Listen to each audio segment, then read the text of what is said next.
एक निश्चित आहे की आम्ही मुंबईसाठी विचार करत असतो सतत, आणि अर्थात वेगळ्या आपल्या सगळ्या जिल्ह्यांसाठी असेल, पण आज जी कामं दाखवली ती प्रामुख्याने मुंबईतली होती. साधारणपणे मुंबई महानगरपालिकेतून असेल किंवा नंतर राज्य सरकारमधून असेल, जी कामं आम्ही केली ती करून दाखवलेली आहेत. आपल्याला 2012चं कॅम्पेन आठवत असेल, 17चं कॅम्पेन आठवत असेल.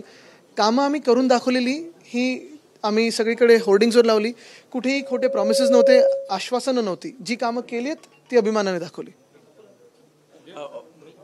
इलेक्शन कमिशनने आज पत्रकार परिषद घेतली आणि जे काही आरोप महाविकास आघाडीकडनं करण्यात आले त्याच्या सगळ्याला उत्तर त्यांनी दिले.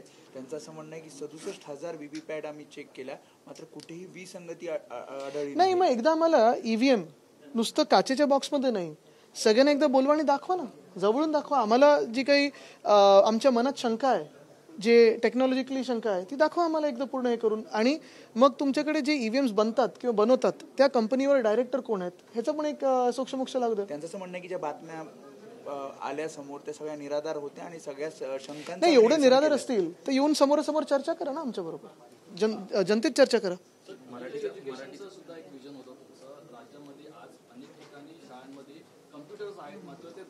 बरोबर आहे.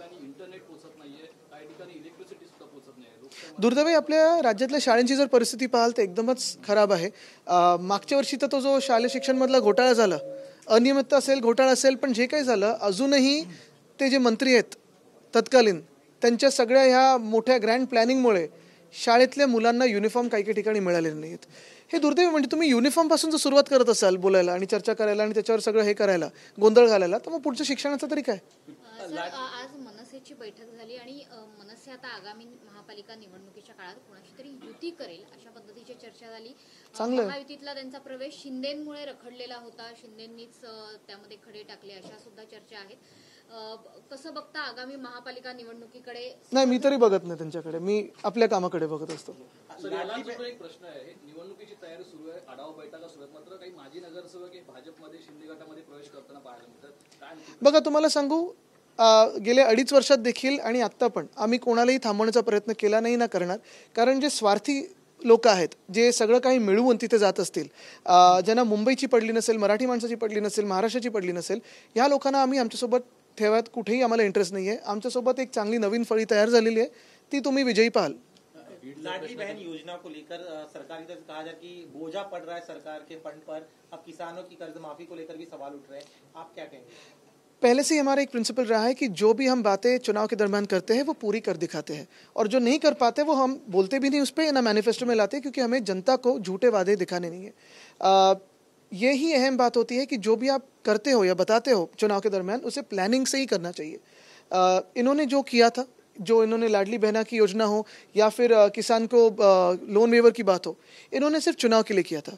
हमारी जो योजना थी वो पूरे प्लानिंग से हम कर रहे थे, फिर वो लोन वेवर की हो या लाडली बहना की हो. और मुझे यही लगता है कि जो झूठ है इनके, वो लोगों के सामने आए. इन्होंने सिर्फ इस्तेमाल करके फेंक दिया है लोगों को. आप देख रहे हो, कल कोई कहता है कि आप मेरे मालिक नहीं हो, कल कोई और दूसरा कुछ कहने जा रहा है.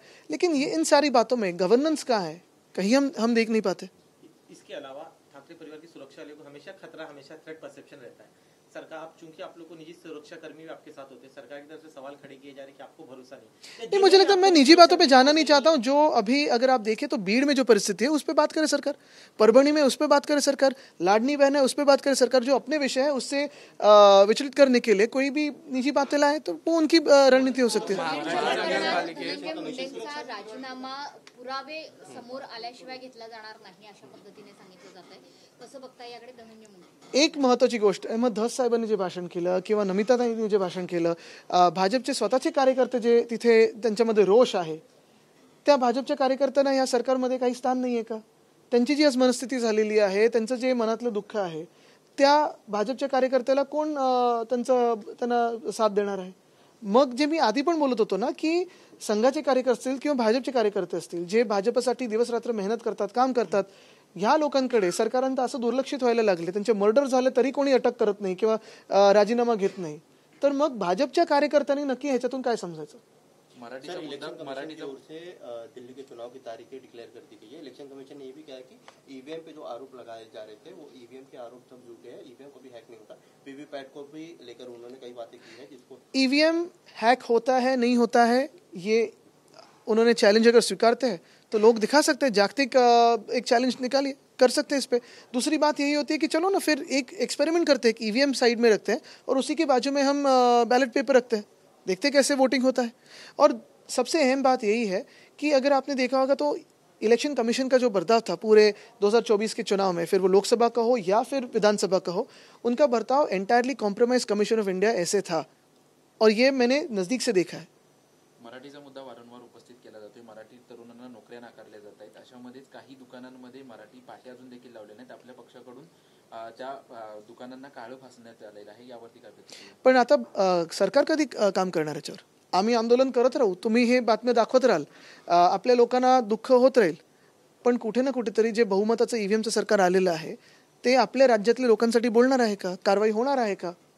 आपण आणि उद्धव ठाकरे यांनी घेतलेल्या देवेंद्र फडणवीसांच्या भेटीनंतर अनेक चर्चांना उधाण आलेलं आहे।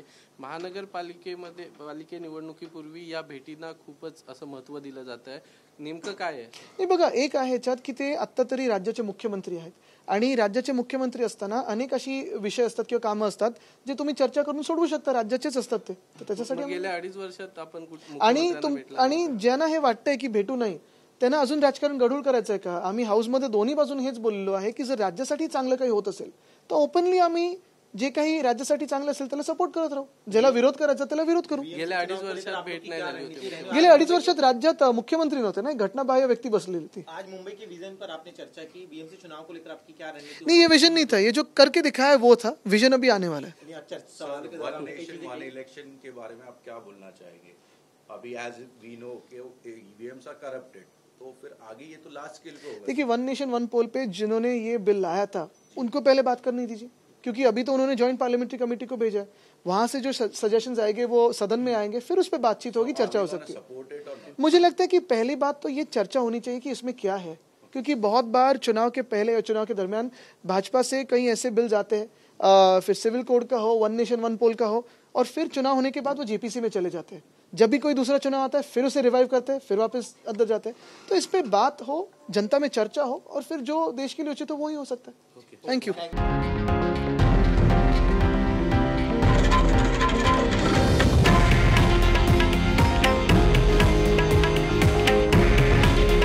हे आहे देशातील नंबर 1 न्यूज नेटवर्क आणि आपण पाहत आहात TV9 मराठी। काळजी तुमची, हित महाराष्ट्राचं।